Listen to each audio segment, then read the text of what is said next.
Miss Baby Daisy was murdered. I don't know by who. It's not completely out there yet. But she was murdered by arsenic in a martini. And I mean, yes, it was a very dramatic way to change your persona, but I believe I wouldn't do it in any other way. I'm a drama queen, let's be honest. Daisy DeVell is the freshest name on the electro swing scene. After a celebrated career in Burlesque, where she was ranked among the most influential performers in the world, Daisy has stepped into a bold new chapter with the release of her singles Entrée and Petite, Mort. In this conversation, we explore her journey from burlesque stages to the studio, the metaphorical murder of her former persona Miss Baby Daisy, and the rebirth of her new artistic identity. We also take a sneak peek at her upcoming single, Give Your Head a Wobble, her plans for the future, and much more. So enjoy this latest episode of the Electro Swing Podcast, featuring the newest name shaking up the scene, Daisy DeVell. Welcome to the Electro Swing Podcast. Why, thank you. Thank you for having me. So, first question for anyone who doesn't know you yet, can you just give us a very brief introduction of who you are and what you do, please? Indeed. My name is Daisy DeVell, and I am an electro swing singer-songwriter and burlesque artist from Liverpool, but I'm based in Manchester. Petite, please give me more. La petite Mort, I am reborn. La petite Mort, you metaphor. La petite Mort, I have transformed. You're quite new to the electro swing scene, is that right? Indeed, very new, very fresh. We'll talk more about that in a little bit, but people probably know you best for your burlesque work and persona. Is that fair to say? Yes, absolutely. Okay, cool. So let's talk a bit about that first then, just for some background. How did you get into that and how long have you been doing that? I started training in musical theatre around 8 years ago, and I went into my training as a singer and an actor. And I come out like, I love dancing. I love expressing my body through movement. Like, I just fell in love with dance. And I think with the nature of the course being musical theatre, there was lots of glamorous costumes involved and old school show business. So I started to do some research and I discovered burlesque. And I think what I fell in love with is that burlesque welcomes all, no matter the body shape, size, the gender, ethnicity, like the age. Burlesque welcomes all. And I was like, okay, this is the place where I can wear my sparkly costumes and express myself freely as an artist and create whatever I want to create. So I did some classes. I done some photo shoots because I was already into the vintage style, and one thing led to another. And honestly, it popped off super duper quick, which is like, of course, fantastic. I felt very lucky. Amazing. Okay, cool. You mentioned just then about the vintage look and aesthetic. I think it looks incredible. Like, it's so authentic, and there's a lot of vintage aesthetic in the electro swing world, but I've rarely seen people pull it off as authentically as you. Like, it really looks like you just stepped out of a black and white screen. So can you tell us a little bit about that? Like, where does that influence come from?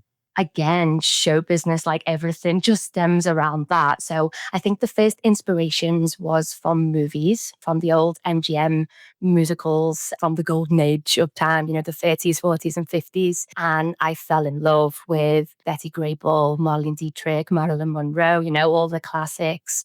And I do admit they were always the blonde ones who I love. There's always been something about blonde, strong female roles. But then after I fell in love through watching them visually, I was like, okay, like this is a little bit of me. Let's have a look at the fashion and the cars and lifestyle and decor. And one thing led to another. And before you know it, I eat, sleep, breathe, and live all things vintage. It says in your bio that you've done a lot of modeling and content creation as well for various brands, some of which I've seen on your socials and stuff. But can you give us a bit more background around that and some of the brands that you've worked with? I've actually been modeling for over a decade now. So that was one of the first jobs that I encountered. And then this past few years, I've been lucky enough to model e-com for vintage fashion brands. And I feel like fashion is a hidden hobby of mine. So it's very exciting to get paid to see all of these beautiful vintage inspired clothes. I think one of my all-time favorite brands to work with is a vintage inspired lingerie company, a lingerie and fashion company. They're called What Katie Did. And they bring fabulous concepts and themes to the photo shoots. So it's always very fun to see what they have up their sleeve when you rock up to the photo shoot day, you know. I'd like to move into your music career shortly. But before we do, you've sort of made quite an artful transition between the burlesque and the music world with your persona changing. So am I right in thinking that under the sort of burlesque label, you were Miss Baby Daisy? Is that right? Yeah. R.I.P. R.I.P. And now you are Daisy DeVell. Indeed. Yeah. Uh-huh. Can you just explain that and tell us about that metaphorical murder, please? Yes, I mean, Miss Baby Daisy was murdered. I don't know by who. It's not completely out there yet. But she was murdered by arsenic in a martini. And I mean, yes, it was a very dramatic way to change your persona. But I believe I wouldn't do it in any other way. I'm a drama queen, let's be honest. It was one of the proudest moments of my career to do something so bold and so big, because it takes a lot to change, you know, and I was making it pretty good in as being Miss Baby Daisy. I was getting announced on stage. Like, I was headlining beautiful shows and I was getting announced as Baby Daisy. And I was like, I feel small. That makes me feel small, you know? Also, Baby Daisy, you know, she was once a rockabilly singer. She was once a pin-up girl. And she lived in the 1950s. And I don't resonate with that no longer. So I wanted to rebrand, and I wanted to dive deeper into the 1930s and electro swing. And I was like, okay, it's a perfect time to start fresh. You don't really like your name so much no more. So just murder the bitch and be on with it. I was going to go down multiple angles with how she was murdered. I was even going to like make people try. I was actually going to hold a funeral for Miss Baby Daisy. But yeah, at the time I was just more focused on like, okay, let's write music now instead. And I don't want to like dwell too much on it. So musically, what I am doing is like, I am putting Miss Baby Daisy to sleep. I am singing about my transformational stage and about changing my persona and telling people that it's okay to accept change and to make mistakes and, you know, all of these things. So musically, that's what I'm still doing. I'm still explaining the death of Miss Baby Daisy. Yeah.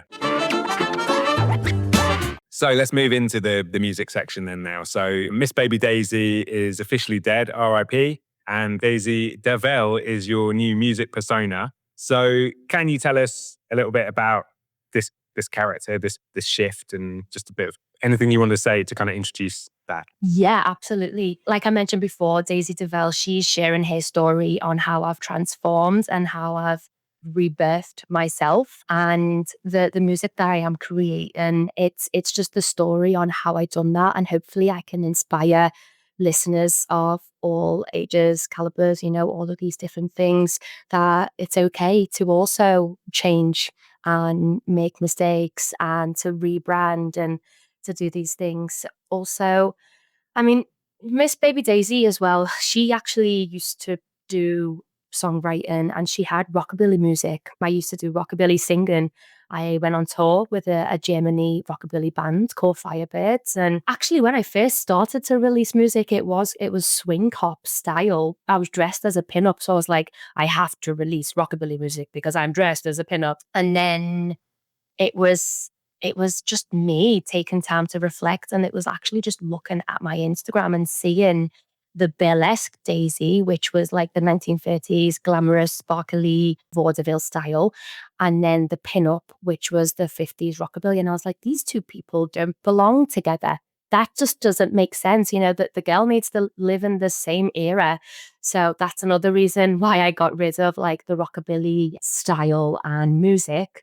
But actually, it's quite interesting. I did reach out to Freshly Squeezed when I was a rockabilly singer, and I wanted to make like electric blues music. I wanted to do that, but you know, I followed my gut and it fizzled down. It just, everything like that just stopped. And I think that's when I started to really like pay attention to the world around me and to myself as a performer and a character and, you know, all of these things. And I was like, right, that doesn't feel right. So let's stop that. Let's murder that and focus on the 1930s vaudeville style stuff, which for me goes hand in hand with electro swing. So let's talk a little bit about the new music that you're releasing then. So you've released 2 singles so far at the time of recording, at least. Tell us about them, please. So Entrée, which was my first track, which some people might be a little bit confused to as why it's an instrumental. I was creating tunes with Joe Rodwell, who produced my first two tracks, and myself and Nick and Joe, we were all saying like these are really good, and we're a little bit scared in case we release them and they almost get wasted in case there's something wrong with the streaming platforms. We need like a tech rehearsal track just to make sure that everything's in order for releasing. So this is how Entrée come about. They said, let's like do a short little teaser track and just make sure everything's running smooth on the platforms, which is then where I stepped in and was like, actually, it's quite funny. You mentioned doing like a practice track. I would love to do an introduction song anyway. Can we call it Entrée? Because like, I feel like in cabaret and vaudeville world, you would say like Entrée, Entrée. Also, it's referred to like an appetizer, which again is like a small teaser. And being a burlesque artist, I was like, perfect. Let's like call it a teaser track and be done with it. And then the second track, Le Petit Mort. Tell us about that one, please. So La Petite Mort was created to essentially send off Miss Baby Daisy. This song was created also to celebrate the rebirth and the transformational stage that I've been going through. It's been extremely awakening to go through this in life. And, you know, I'm 30 and I felt like at this age, I was being called to do something different. And instead of like shying away and backing down and being like, no, I need to stick with what I know, I was like, no, bring it on. Like, I'm brave enough to do this change and to make a brand new start in a career that I haven't yet like done before. So La Petite Mort it translates in French to a little deaf. So perfect for what I've just experienced, you know, a little deaf. Also, I don't know whether you know this, but it's also, how can I put this? It's got a cheeky double meaning, hasn't it? Let's go with that one. Yes, Yeah. Ali, yes. Maybe we should let the people Google that if they want to. But yeah, I felt like for me, you know, the meaning that it has, which let's just say it's what the French people call having a very awakening orgasm. And they experience like being reborn. And I wanted to use that as a metaphor. I wanted to use an orgasm as a metaphor of my life. Like I have been rewoke. I have been like, I'm starting fresh and ... La Petite Mort. Yeah. So yeah, that's the first two singles then. And I believe you've got a third one. Tell us about it. Okay, so 3 Times a Charm. Give Your Head a Wobble is my third single, and this is one that I am very, very excited about. It's electro swing in its true form. It's silly, it's vaudeville, it's upbeat, it makes you want to just dance and like shake it off. It's one of those feel-good tunes, and if I do say so myself, I think it's a bloody banger. I think it's bloody brilliant. Yeah, I'm really proud of it. So Give Your Head a Wobble it's out on the 21st of November, but we've also created a music video, which is like my first official music video with Freshly, and that will be out on the 18th of November. Which is today. So the video is available literally today. I'm going to put a little clip here so people can watch it now, but I'll also link to it in the description so they can go and watch it. Take a breath, come pretend that maybe I can try again. I ain't got time for all this trouble, so listen close, I wanna push your bubble. Give your head the wobble. Give your head the wobble. Stop the drama, call it quits. Give your head the wobble. I'm not the one you wanna deuce. Give your head the wobble. Got your knickers out of twist. Give your head the wobble. Leave me alone, do you get the gist?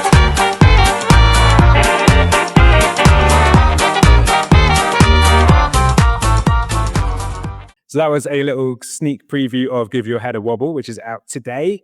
And there are links in the description now to go and watch the full video. So thank you. That's amazing. Can you tell us a little bit about the video and the song then, Daisy? Indeed. So I actually wrote the song a few years ago before I was even in the electro swing scene. I wrote it when I was working away, and basically there was somebody who was really doing my head in, and that doesn't tend to happen a lot. And I didn't know where to put my frustration. So I was like, I'm just going to write a song. And I wrote the song on my phone notes, and Give Your Head a Wobble was born. But I will say, since actually writing the song and making it, it's developed a little bit further, because Freshly said, let's do a video for this one. And then I got my visual creative mind cogs working. And I was like, right, how do I want this song to look? And for me, being a performer and being a teacher as well, one of the first things I do in my burlesque workshops is make my students imagine the saboteur that lives in your head stands right there in your face, and we just punch the out of it. And I wanted to give this message in the music video as a visual. I wanted to show what it looks like first off inside my head, but what the saboteurs look like. So what you've just seen there is the two saboteurs, which of course are 1930s vaudeville clowns. And yeah, in the video, they just try and sabotage my performance. But I essentially tell them to give their head a wobble and lock them in a giant trunk. It's just all very silly and fun, and I'm super excited to get it out there. Amazing. Really, really Yeah. cool. Well, good luck with the single when it comes out. And Thank as you. I say, the video is available to go and watch now. So Yes. guys, go and watch it. The link is in the description. So 3 singles. Am I assuming there's an album on the way? I am working towards an album. As I say, everything that I'm doing, it's linking towards the bigger picture, and it is telling the overall story. As you know, music takes time. My goal was to release the album on the anniversary of the death of Miss Baby Daisy, so in May 2026.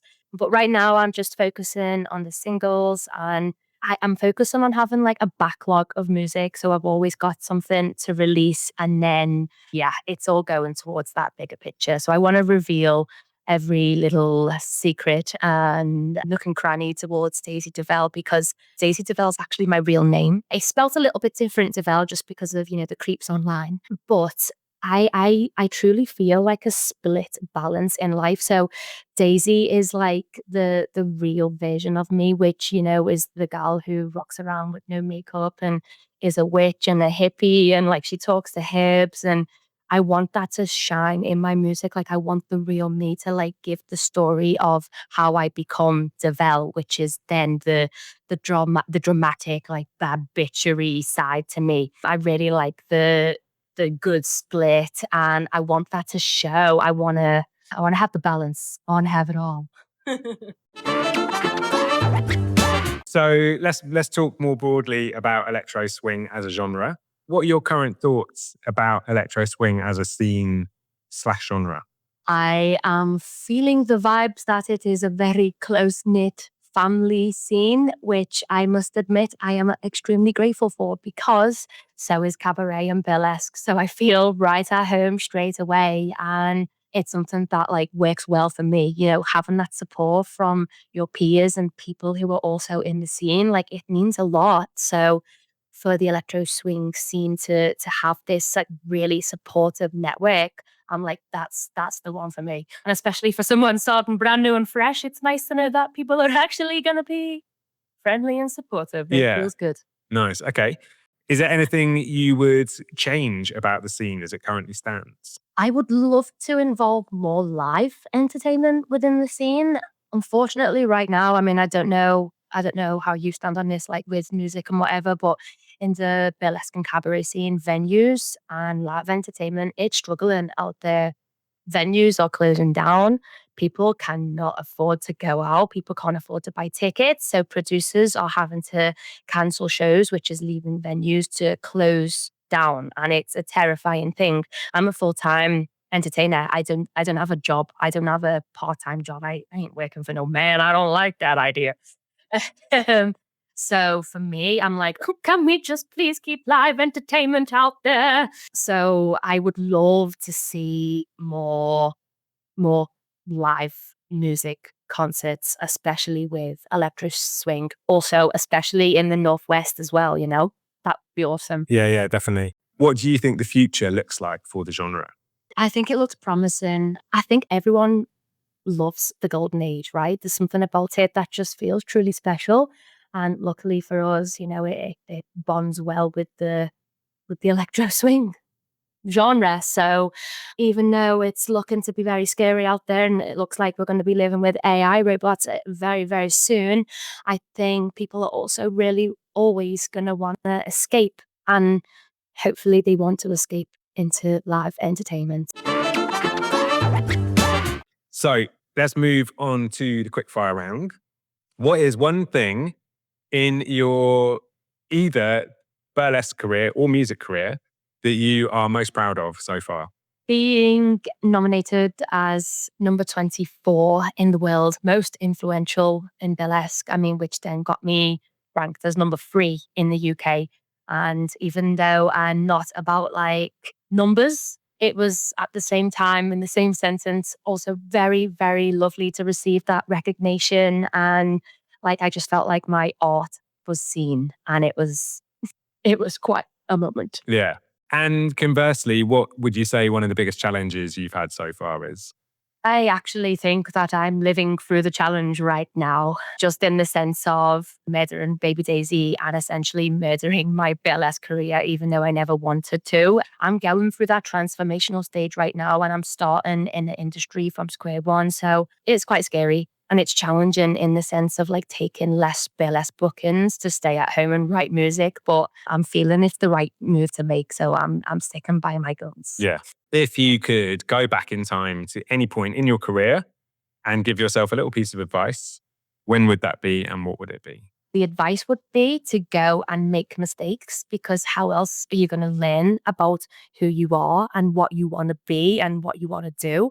When that would be, right now, literally, like I'm telling myself this daily, like just keep at it and just make them mistakes. Like you're not going to know what you want to do, what sound you want to be, what you want to look like, all of these things. Like, how do you know unless you just make mistakes and be brave? So definitely this one, that's what I'm sticking to. Cool. If you could collaborate with any artist, dead or alive, who would it be? And what would that collaboration look or sound like?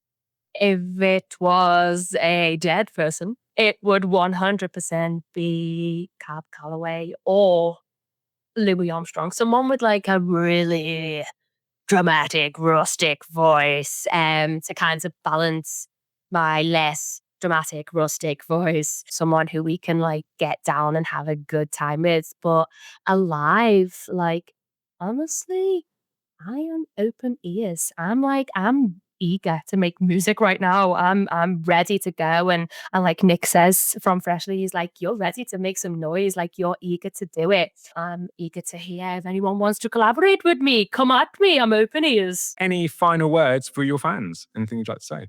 Thank you so much for listening so far. It's a dream come true that people are actually listening, and I can't believe they are. And just stay tuned, because I have so much to give and so much music for you all and so many plans visually. And yeah, I'm just really excited to share my story and hopefully empower others to change and make mistakes and murder your old self if required.